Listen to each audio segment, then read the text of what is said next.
Hey guys, welcome back to OCTCG. So today I just went 4-1 at locals with Pure Rescue Ace. This deck that it's always been on the back of my mind about ever since the first time I saw Turbulence set 4. But due to playing Cash Tira and that just deck being crazy, I never really picked it up. But this format I was really just kind of lost about what deck I wanted to play, and YCS Indiana was kind of just a big sign that, hey, it's time for you to play Rescue Ace. So here we are. Right now I don't have the Diabellstars, and honestly I don't have SP Little Knight. That stuff's all coming in the mail, but this deck did pretty well for me tonight. I had a great time with it. So I just want to talk about Pure Rescue Ace and get before I pick up the other stuff. And so let's get into it. So first off, I, by the way, went 4-1. So my matchups, let's talk about that first real quick. So round one, I did play against Red Eyes. So, you know, given that deck, that was a bit of a bye. I don't want to be mean, but, you know. So after that, I played against Dragon Link, followed by Trap Tricks, and we actually ended up playing 2 matches. One just for fun to help that guy was testing for Richmond. So we played another match where that was another match that I would have won there. Had they started around the next round, but we're pretty much grinding out the end of the second match. Then round 4 I played against Labyrinth, and then finally I played against Unchained, Unchained being the match where I lost. So those were my matchups, and let's get into this list, starting off with, of course, the Rescue Ace cards themselves. Of course, 3 lifter cards, just pretty much the combo starter.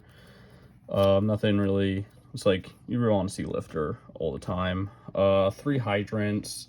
This card, I know some people are playing 2. I don't know, I just like 3. I don't really know the big differences between the deck, as I just started playing the deck about 4 days ago. Picked the deck up recently, watched some people play the deck, watch some tutorials on the deck to learn about it. So I'm not super knowledgeable on it. So this just ratios that I saw. This isn't card for card copied online or anything, but it's you know, I've taken a lot of inspiration from other players. 2 preventers. Card's really cool. 3 impulse. Now I know this is a card that people are kind of split on. Personally, I like 3. I feel this card, I really want to see it, just non-stop. The only time I don't want it is, if I'm siding to go first, I'll side out, 2 of them and just keep the 1 in. But, I don't know. I think this card's really good. I like it a lot. For my 1-ofs, 1 fire attacker, 1 engine, so you can chain block airlifters. And fire engine gets you a lot of value on your opponent's turn. And then 1 turbulence. So at first, the argument was I only have 1 turbulence, and I was looking around trying to find a second one. But after playing tonight, I never felt I needed a second turbulence. There was a time where someone banished my turbulence, and they're oh, well, I bet you wish you had that second turbulence now. But, you know, HQ just kind of shuffles it back. There was never really a point where I was man, I would have won this, or was this situation would be different when I had second turbulence. I don't know. I never really I never felt I needed it. Never felt too pressed for it. For the spell and traps, of course, 3 emergency, pretty much the archetype E-Telly, and then 5 1-ofs, contain, extinguish, alert, HQ, rescue. These cards are all really good. They'll do a bunch of cool stuff. Not really anything crazy to talk about, but you know, just you can do cool stuff with rescue. I feel where you can go you have hydrant in the grave and you don't have of course hydrant on the field, you can go activate one of your other cards and then go chain rescue to get the hydrant. So that way your opponent's playing around the playing with the expectation of the first effect, and when you go rescue, get back the hydrant. I feel that's a really cool little interaction you can do there. It's pretty neat. Yeah, these cards all really cool. On to the basically the tech cards and just stuff like that. We played 3 prosperity. Of course, card just makes the deck much more consistent. Overarching idea. 3 Fenrirs. These would be my wanteds if I had those. Of course, like I mentioned, those are coming in the mail, but that's what I would replace for wanteds. 2 Talons. This would probably be my Diabellstar and the original Sinful Spoil. And then 1 reinforcement of the army. This would just still be a reinforcement of the army. Onto the hand traps. I main decked 3 nibs.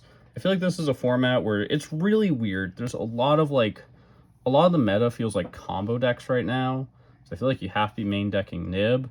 But at the same time, there's also a lot of control decks out there. So I also feel like you still have to be playing Ash.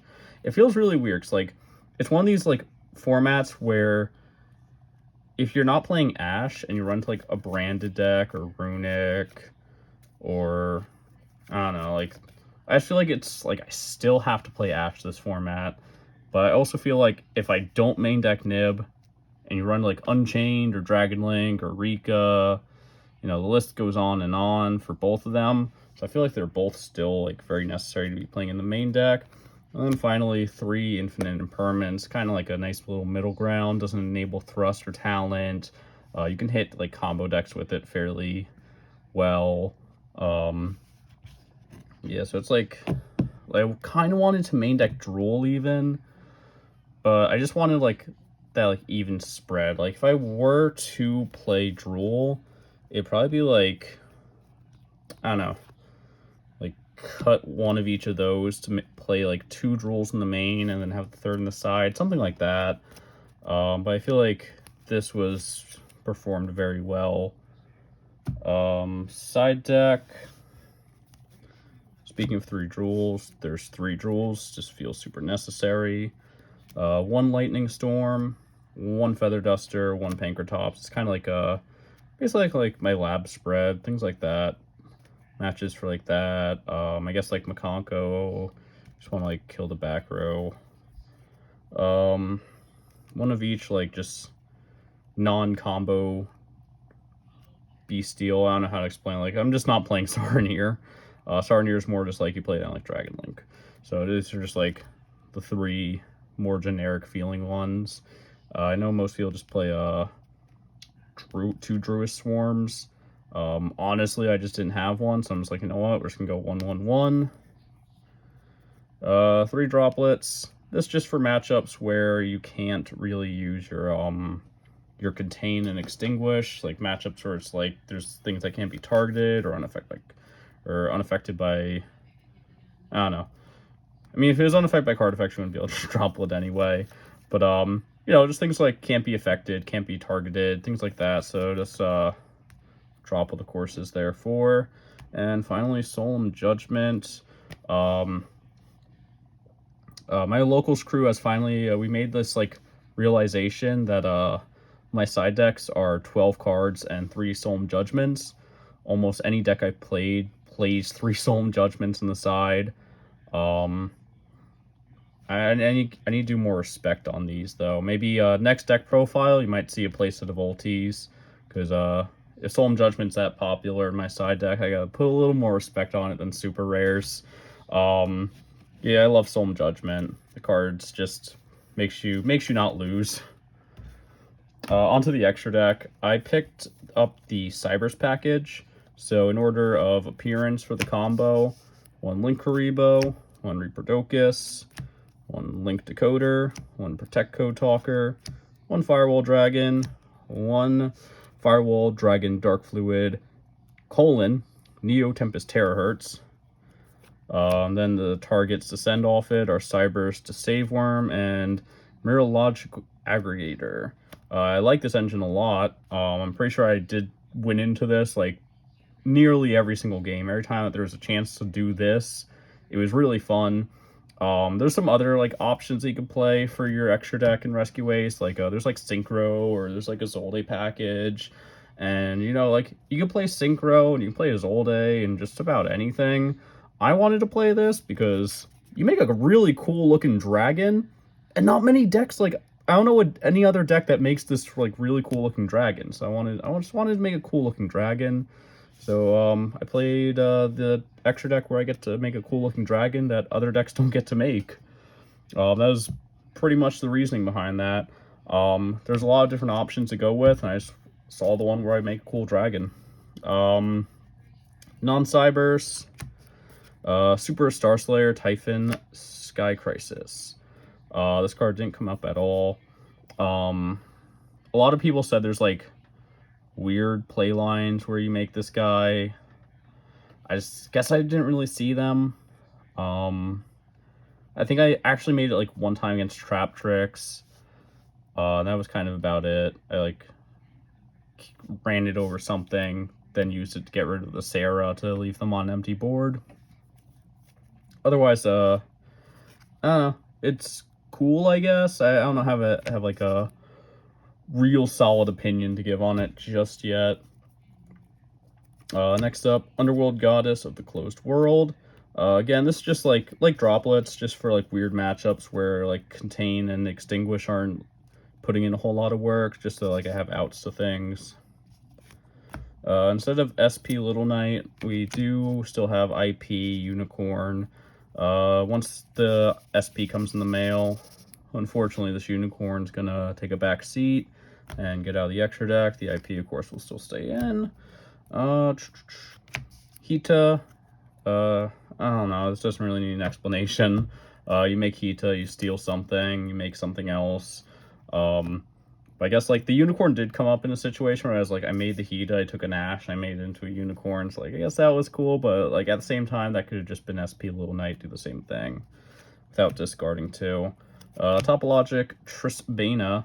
This card's really cool. I made this thing against the Trap Tricks player, and I banished like their field spell, two or three back row, I forget how many. And then like you can make this off of your Cybers engine too, because it's a Cybers itself. So when you go like make your Reproticus and you have your link decoder, you can link them away into your Topologic. And then because it's a Cybers with 2300 or more original attack, you get to summon back your link decoder, triggering the Topologic. It's so cool. And then finally, you guys saw it already, but here's Access Code Talker. Access Code Talker, of course, just Access Code Talker, just OTK machine. And you play a lot of different links too. You've got Dark, Earth, Fire, you got Light, you got Dark again. So you got some different attributes, not just like one or two pops off your access code. You can usually hit a couple things.